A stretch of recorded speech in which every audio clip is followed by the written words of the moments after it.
Salut, c'est encore moi, Jade Thomas. Si vous ne le savez pas encore, bienvenue sur ma chaîne YouTube dédiée aux plantes, aux potagers et aux petits jardins d'intérieur.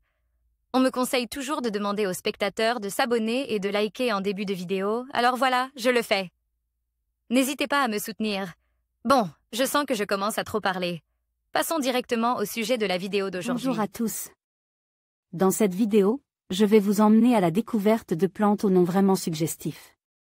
Vous serez surpris de voir à quel point les appellations de certaines espèces végétales peuvent évoquer des images, des sensations, ou même des histoires fascinantes. Je vais vous présenter 5 de ces plantes, en vous expliquant leur origine et ce qui les rend si uniques. Préparez-vous à explorer le monde des plantes d'une manière totalement nouvelle. C'est parti! Par Larry Hodgson, 25 juillet 2018. Plantes au nom suggestif. Les botanistes ne sont pas nécessairement aussi sérieux qu'on le pense. Source, Search. Cool Clip.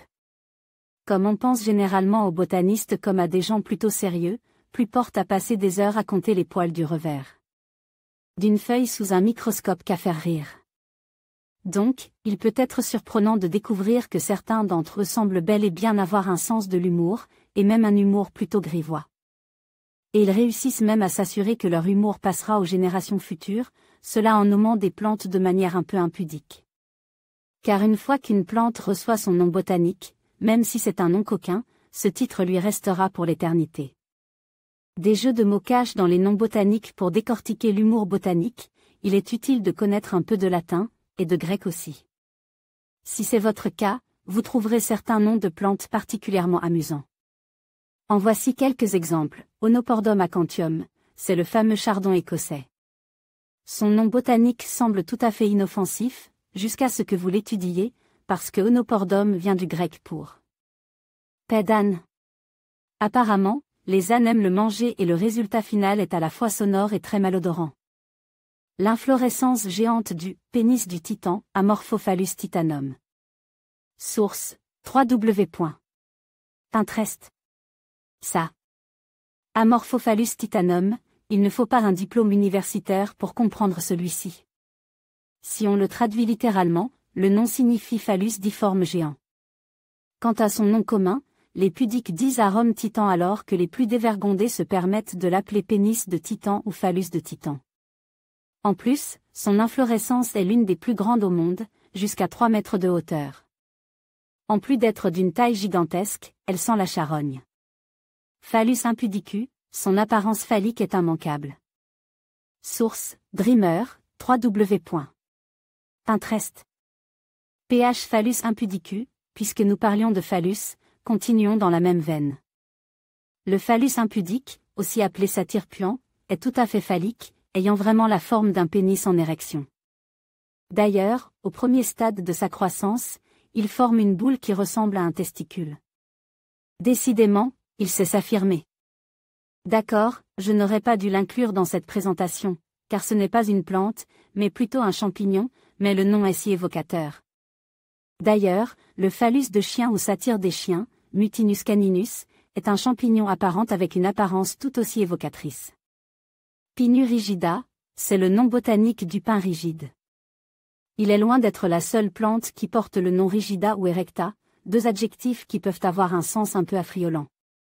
Même si, à l'origine, ils veulent tout simplement dire que la plante a un port-dresse. Par contre, avec cette espèce, c'est la combinaison de pinus avec rigida, surtout si vous maniez légèrement la prononciation, qui en fait un terme bien salace. Orchis, la grande famille des orchidées tire son nom de la première espèce à avoir été étudiée à l'époque des Grecs anciens. On l'a appelée Orchis mascula, et orchis veut dire testicule en grec. En fait, cette plante porte une paire de tubercules arrondis souterrains que les scientifiques semblent trouver très emblématiques.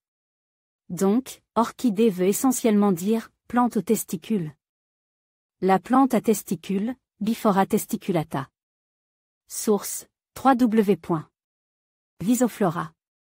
Comme Biphora testiculata, parlant de testicules, avec un nom comme Biphora testiculata, on peut penser qu'il y a sûrement une ressemblance quelconque avec les attributs mâles, et effectivement, les capsules de semences sont enflées, arrondies et toujours placées 2 par 2.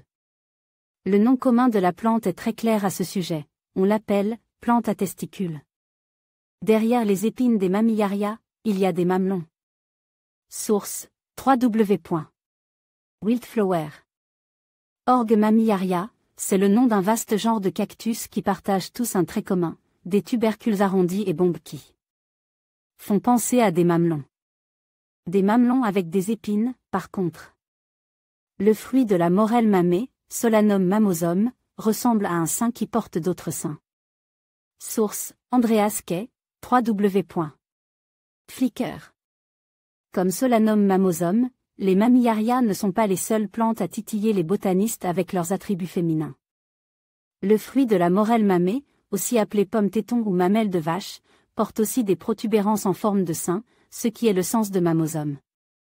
Crassula vaginatus, il existe en fait de nombreuses espèces végétales portant des épithètes comme vaginal, vaginatum et vaginatus. Tous des noms se référant à une gaine, en forme de vagin. Il faut se rappeler que, jusqu'au présent siècle, la plupart des botanistes étaient des hommes, donc nous ne devrions pas être surpris qu'ils aient pensé à ça. Vanilla spp. Le nom vanilla, donne à l'orchidée qui nous fournit la vanille, et dérive de venilla, espagnol pour petit vagin. Qui l'aurait pensé? Clitoria ternata a une fleur qui ressemble à un clitoris. Source, photographère, Wikimedia Commons. Clitoria ternate, ce membre de la famille des pois a une forme de fleur plutôt distinctive. On peut se demander comment ce nom a pu passer à travers la censure plutôt prude du XVIIIe siècle, mais c'est bien le cas. En fait, c'est Carl Linné lui-même, le père de la taxonomie, qui a choisi le nom. Si vous regardez la fleur, vous comprendrez pourquoi. Coprosma spp. Vous devez vraiment connaître votre grec pour comprendre que coprosma signifie « sans la merde, je ne plaisante pas ». Cela, en raison de l'odeur infecte des feuilles broyées de certaines espèces. Une espèce de coprosma, c'est repan, fait actuellement le tour de nos pépinières sous le nom plus discret de plante miroir. Sterculia fétida, l'épithète fétida veut bien sûr dire malodorant et est couramment utilisé en botanique pour décrire des plantes qui ne sentent pas très bon. En soi, il n'y a rien de scatologique dans le terme, mais souvent le nom commun qui l'accompagne est plus cru. Ainsi, on appelle Sterculia fétida arbre caca ou arbre à merde à cause de ses fleurs puantes, Ferula azafétida merde du diable. Pour la gomme pestilentielle récoltée de ses racines et Symplocarpus fétidus chou puant pour l'odeur nauséabonde dégagée par son inflorescence. Des noms botaniques qui surprennent. Il n'y a rien de scatologique ou d'indécent dans les 6 noms botaniques suivants, mais ils sont certainement surprenants.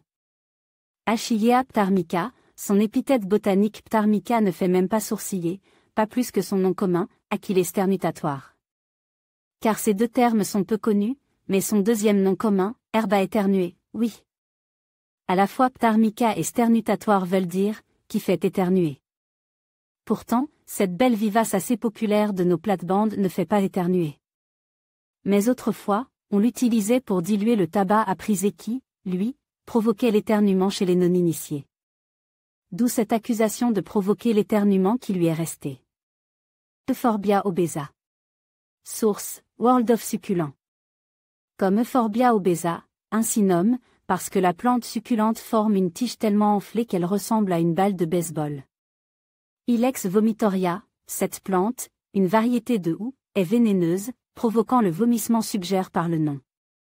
Le nom plutôt dégoûtant ne l'a pas empêché de devenir une plante de jardin assez populaire dans le sud des États-Unis, où on l'appelle. Non pas eau à vomir, mais yopon, un nom amérindien plus discret. Lobelia syphilitica, la grande lobélie bleue porte le nom syphilitica non pas parce qu'elle cause la syphilis, mais plutôt parce qu'elle était autrefois utilisée pour traiter cette maladie. Narcissus spp. Saviez-vous que Narcissus signifie narcotique, en raison des effets narcotiques de la plante? Spigelia genuflexa, cette plante brésilienne tire son nom inhabituel du fait qu'elle se penche au sol et semet ses propres graines. Comme si elle faisait une génuflexion. Fascinant, n'est-ce pas? Des noms communs cocasses. Si les botanistes hésitent parfois à tirer les choses au clair, le grand public semble adorer les noms affriolants. Et scatologiques, amusants aussi. En voici quelques exemples, il y en a des centaines. Arbre à couilles, Calotropis prosra en fait, il s'agit plutôt d'un arbuste aux fruits en fleurs appelant des testicules. Bijou de famille, Gomphocarpus physocarpus. Source, www.gambiaflora. Comme bijou de famille ou couille poilue, Gomphocarpus physocarpus, plante dont les capsules de graines sont enflées et hirsutes. D'ailleurs, c'est une proche parente de la plante précédente, les deux sont des asclépiacées. Bois-bande, Richeria grandi, arbre tropical dont l'écorce aurait des effets aphrodisiaques.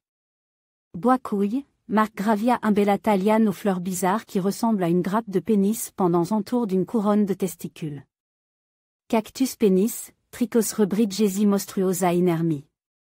Source, de succulents sources. Comme cactus pénis, Trichos rebridgesi monstruosa inermi, curieux cactus aux tiges dressées et à l'extrémité arrondie, presque. Sans épines sinon à la base. On dirait un pénis vert dans un pot. Canne du diable, Aralia spinosa, arbuste ou petit arbre aux tiges épaisses couvertes d'épines acérées.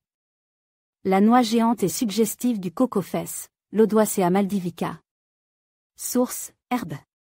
Indien médicinal plant. Info coco-fesse, Lodoicea maldivica, le nom d'un palmier des Seychelles, aussi appelé coco de mer. Sa noix, elle aussi appelée coco-fesse, est le fruit le plus gros et le plus lourd au monde, pesant jusqu'à 45 kg. La noix bilobée ressemble justement à une paire de fesses poilues. Couille d'évêque, Ranunculus ficaria, petit bouton d'or aux tubercules ronds et enflent. Aussi connu sous le nom des herbes aux hémorroïdes, maladie que la plante peut traiter. Couille de sergent, Terminalia catapa, arbre tropical aux fruits en forme d'amande ou de. Je vous laisse choisir le terme. Couille de Suisse, Cornumas, c'est le nom donné dans certaines régions de la France aux cornouilles, fruit du cornouiller mâle. Cornumas, mais allez donc savoir pourquoi. En Belgique, les couilles de Suisse sont plutôt un dessert à base de pâté et de cassonade. Couille du diable, Hydnophytum formicarum. Source, www.Flowers of India. Net couille du diable, Hydnophytum formicarum, plante épiphyte qui montre un tubercule enfle, difforme, trou et couvert de piquants. Si le diable est ainsi fait, il ferait mieux de consulter son urologue. Couille du pape, Ficus carica, la marseillaise, populaire variété de figue. D'après Wikipédia, les fruits sont petits, bleus et un peu allonges, mais je n'oserais pas prétendre que cela reflète la réalité. De quelque pape que ce soit. Il existe aussi une prune appelée couille du pape. Gratte-cul, Rosa spp. Nom donne aux fruits de l'églantier, qu'on appelle aussi cynorrhodon, dont les poils peuvent provoquer des démangeaisons rectales si on les consomme. Puisque les fruits sont néanmoins excellents en confiture et riches en vitamine C, on recommande tout simplement d'enlever les poils avant la cuisson. Passiflore pénis, Passiflora quadrangulari, erotica. Source, www.Exotique plant. De Passiflore pénis, Passiflora quadrangulari, erotica, gros fruit de la passion en forme de zizi. Piment, fesse de M. Jacques, Capsicum chinense. Source, Alchetron. Comme piment, fesse de M. Jacques, Capsicum chinense, piment aux fruits bosselés et difformes. L'histoire ne dit pas qui était M. Jacques, mais elle devait avoir toute une physionomie. Piment pénis, Capsicum annuum, Red Peter. Source, www.Etsy. Comme piment pénis, Capsicum annuum, Red Peter, variété de piment aux fruits rouges très évocateur. Piscette de singe, Anthurium spp. Plante dont la fleur porte un spadis long, étroit et provoquant. Plante pénis, Nepenthes holdeni, nom donne au Cambodge à une plante insectivore dont les pièges immatures ont une apparence phallique. Tomate, couille de taureau, Solanum lycopersicum, grosse tomate aux fruits curieusement bosselés. Tomate, téton de venue, Solanum lycopersicum. Source, www.Le Jardin d'Albert.